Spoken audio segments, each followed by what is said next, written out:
brought a whole new dimension into the band. And I don't know if that's where we're constantly changing.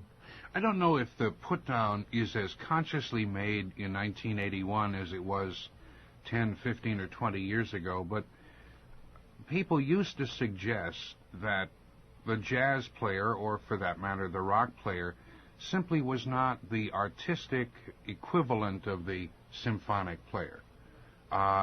It was kind of like you assumed the symphonic player was an educated school musician, the jazz player, the rock player, was a kind of fly-by-the-seat-of-your-pants player.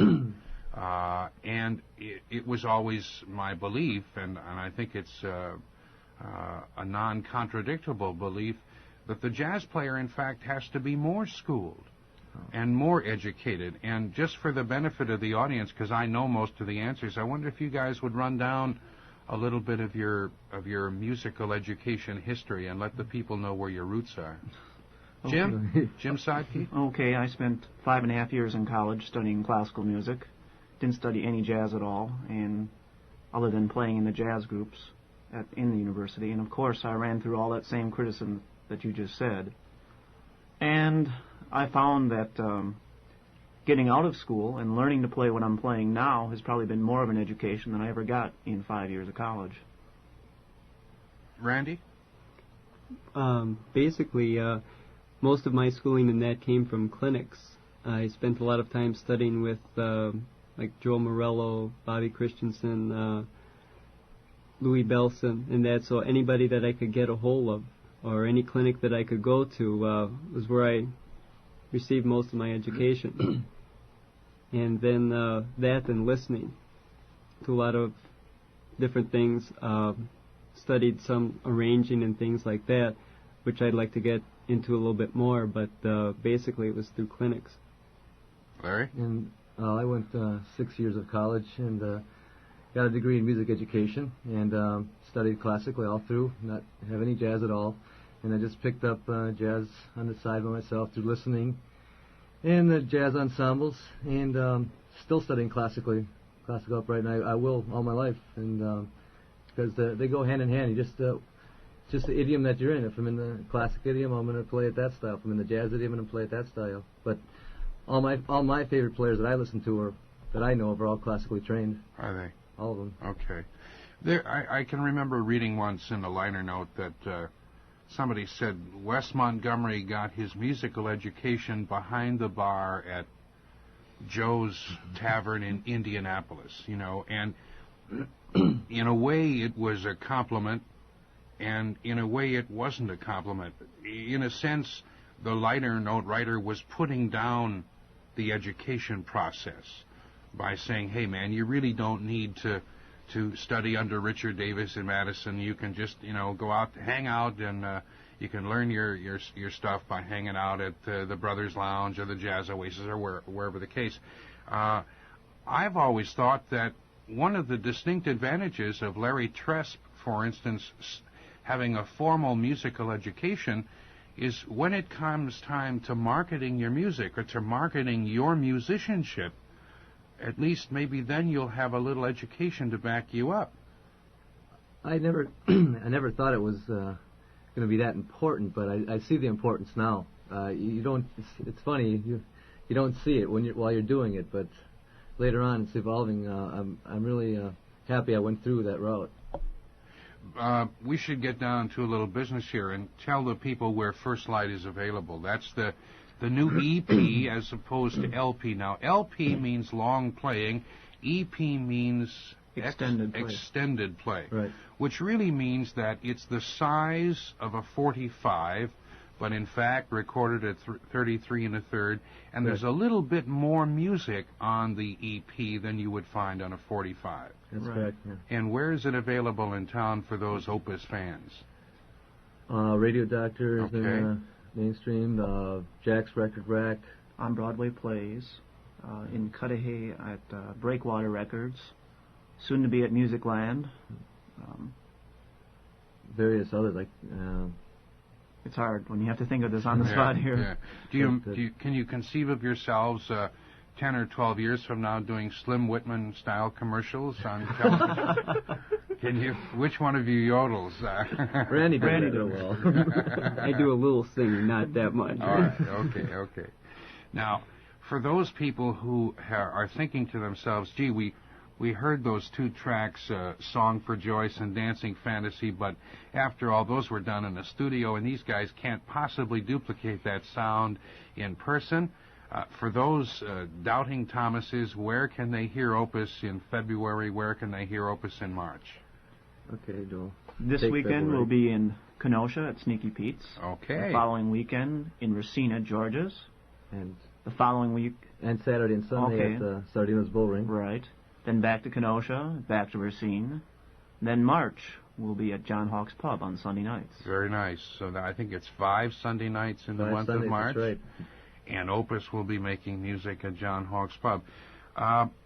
I would be remiss. I'm trying not to ask any cliche questions. I mean, I really don't care, who Larry Tresp' favorite bass player is. It's immaterial to me. But I am curious as to how. Well, there are two things I'm curious about. First of all, Larry Tresp plays the bass.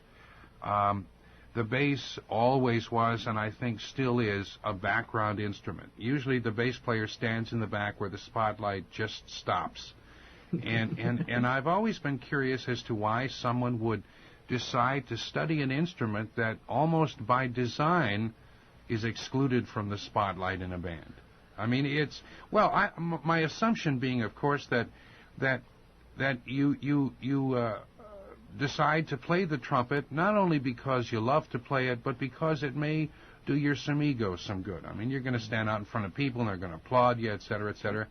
The bass player gets very little attention. Well, I think it's got so many different roles and functions, the bass, that's what caught my eye. There's so much freedom involved as far as the jazz playing goes, other than just you're laying down changes and you're laying down time. And although you're not in the spotlight, which I don't really care to be, I just am happy to be playing, and I know what my role is, and there's time for soloing, accompanying. There's so many different facets of it. That's why I think I enjoy it so much. Okay. The second question, and let me ask another one before I get to the second question. Several writers have suggested that there is an abundance of magnificent bass players now like never before in history. My theory has been that it's not that there are more magnificent bass players, but rather that the recording techniques that are available over the last 15 years have automatically placed the bass in the forefront. In the 30s, you couldn't hear the bass player. That's very true. And the electric bass, just the emergence of that, such a popular instrument in the last 10, 15 years, has really brought out just the bass in general, may it be electric or upright, but just the instruments themselves are better, the strings are different, pickups are better, everything's just a lot cleaner. Yeah, I mean, by giving so much attention to Vitus and Gomez and some of the others, it's almost as if we're ignoring some of the great bass players of the 30s and the 40s, and that's kind of a tragedy. We're assuming that they weren't quite as good as the guys who are playing today, and I don't think that's necessarily true. No way. Well, we got about 4 minutes left before the news. How does a band like Opus get together? How do 5 distinct personalities find themselves in a band together? Who makes the decision to, hey, let's go knock on some doors and see if we can get a gig? It's a hard question to answer. 3 of us started together when we were going to school. It was a lot easier then. And once we all got out of school, we just kept it going. When it came time to look for more people, we stumbled into these 2 people. And getting 5 people together is still hard. We still are fighting. We all have day jobs, and we're all in different cities and everything else. But somehow we manage. We give up those late night hours where other people would sleep. And we spend those extra times where other people are doing this or that. Time we spend writing and doing other things that make a band work. You got the 3 of you, yourself, I gather Larry and Kurt. Got together where? Well, actually, Kurt and I got together at UW Parkside in Kenosha. Okay. And then when we moved to Milwaukee, we ran into Larry. da-da-da. And we kept that going for I a was long... lost in the Union. No, that was in the music building in the fourth floor That's where we right. found you. And we kept that going for a number of years. Kurt's brother was playing for us for a long time, and Kurt's brother moved to Texas to go to school. And this was just a year and a half ago. And we needed somebody desperately, and we had one drummer for a while. And then suddenly, when it came time to find another one, we said, we'll go all out and try a guitar player as well. And yeah, and Steve was coming down to hear us at the Bullring various times, and we were always hesitant to go with five. I think mainly financial. I don't know. That was one of the main reasons, because it's just so hard to make anything. We were four so long, it was working out real well. But I'm really happy we made the changes. Okay. It's really nice. The EP called First Light, featuring Opus, is available in just about every record store in the city. I assume Racine and Kenosha as well. That's correct. And Opus will be appearing. And run that down again. And if you can give me dates, it would help so that people know where to look for you. Okay, this weekend, Friday and Saturday, Sneaky Pete's in Kenosha. That's the 6th and 7th. Oh, Right, boy. 6th and 7th. 6th and 7th. Friday the 13th at George's in Racine. And then the 14th and 15th at Sardino's Bullring. Okay. The following weekend, lost track, 20th and 21st at Sneaky Pete's again. And then the 27th at George's in Racine. Right. And then March 1st and every Sunday in March at John Hawk's Pub in Milwaukee. 607 North Broadway, one of those special places in Henry City. Opus will be featured throughout the month of March, each and every Sunday night at John Hawk's Pub. Gentlemen, I've got a newscast staring at me, and everybody wants to know whether Wisconsin won or lost. Although it's a foregone conclusion at this point. Everybody knows they lost. I don't have to really tell them that. And it doesn't really make any difference who they played. We all know they lost. What about the Bucks? I really think that Wisconsin gets its football coaches and basketball coaches from the very same place. There's no question about it. Really. No comment. Really. It's a school for the whatever. And we've been talking this morning with Randy Maio, the percussionist, with Jim Sodke, who plays keyboards and trumpet and wash tub and various other instruments, and Larry Tresp, who plays acoustic bass and electric bass, and they're three members of Opus. They're joined usually by Kurt Hanrahan, who plays the saxophones and the flute, and Steve Lewandowski, who plays the guitars. Opus has an EP in your favorite record store, and they will be making appearances throughout February and the entire month of March at John Hawk's Pub, 607 North Broadway. My attitude has always been that you take care of the hometowners first, and then you take care of Bob James and David Sanborn. So we're pleased to be able to play First Light.